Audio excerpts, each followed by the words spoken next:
এই যে সড়কটা দেখতেছেন ওইটাতে ওই দিক দিয়ে রাস্তা আছে, আমরা উপর থেকে ওই দিক দিয়ে বাইরে আসছি।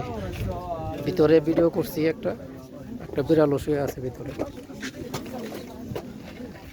আল্লাহু আকবার, আল্লাহু আকবার। কত কষ্ট করছেন আমাদের হুজুর পাক সাল্লাল্লাহু আলাইহি ওয়াসাল্লাম আমাদের জন্য। আল্লাহু আকবার।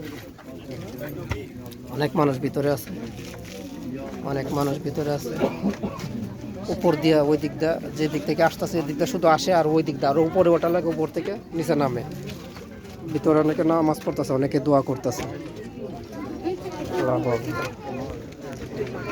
দোকান, আল্লাহু আকবার, প্রচুর মানুষ।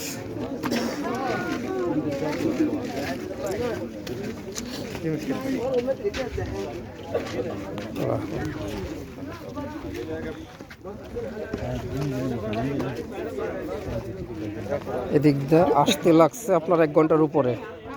পুরা রাস্তা যদি ভিডিও করি তাহলে জানিয়ে উঠতে অনেক কষ্ট লাগে। ভিডিও করবো কোন সময় আর কথা বলবো কোন সময়, কারণ উঠতে অনেক কাহিনী আছে, অনেকগুলো সিঁড়ি আছে, অনেকগুলো সিস্টেম আছে, সবগুলো বলা যায় না। কারণ আমরা 10 মিনিট 5 মিনিট করে জায়গা জায়গা বসছি, রেস্ট করছি, এরপরে তো এখানে আসছি। 1 ঘন্টার উপরে টাইম লাগছে আসতে এখানে। আল্লাহু আকবার। এত বড় বড় পাথর দেখেন, অল্প অল্প করে ঝুলে আছে। যদি একটা পরে অনেক সমস্যা হয়ে যাবে, কিন্তু পরে না। এটা আল্লাহরই কুদরত, এভাবেই তেমনি আছে। যেখানে যেভাবে আছে এভাবেই তেমনি আছে।